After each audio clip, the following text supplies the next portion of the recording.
De 50 000 $, ce qui fait une addition globale de 27 500 000 $. 27 500 000 $ dépensés pour récompenser, mais surtout pour acheter, la fidélité et le soutien de tous ces députés qui n'auront plus vraiment la possibilité de s'opposer aux décisions du généreux arroseur. Qui osera refuser ce splendide cadeau là-bas? Qui osera renoncer à ce signe extérieur de réussite sociale et professionnelle au nom de l'équité, de la justice sociale et de l'éthique politique? Celui qui, il y a 1 an et demi, dans son premier discours sur l'état de la nation devant le Parlement, s'annonçait comme intraitable dans la lutte contre la corruption, eh bien, il mange bien vite sa parole en s'installant lui-même dans ses pratiques de fraude et de détournement de fonds qui rappellent les heures bien sombres du passé. Ah, mais il s'agit de rester coûte que coûte au pouvoir. Et ce sont à nouveau les petits qui trinquent.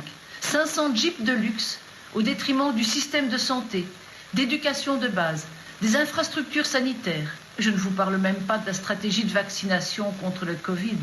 La RDC a à peine injecté 50 000 doses à sa population de plus de 100 millions d'habitants. Ridicule et scandaleux. Où a-t-il bien pu trouver ces 27 millions de $, quand le salaire annuel moyen par habitant est de 457 $?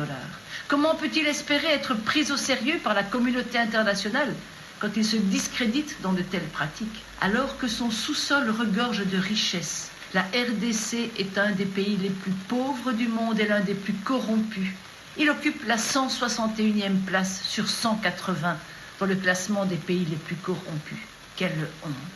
Des populations entières ont dû fuir Goma, laisser leurs maisons et leurs maigres biens en raison de l'irruption du volcan Nyiragongo. Et Monsieur le Président se pavane avec des Rolex et des chaussures à 8 500 € la paire.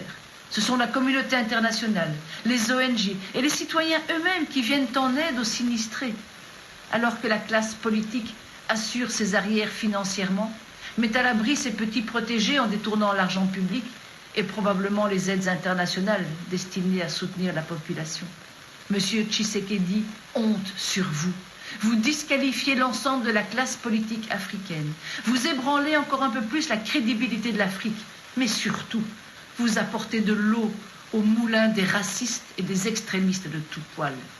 Le livre biblique des Proverbes vous décrit très bien. Un chef stupide passe son temps à voler les gens. Mais celui qui déteste les gains malhonnêtes vivra longtemps, dit le texte. À bientôt.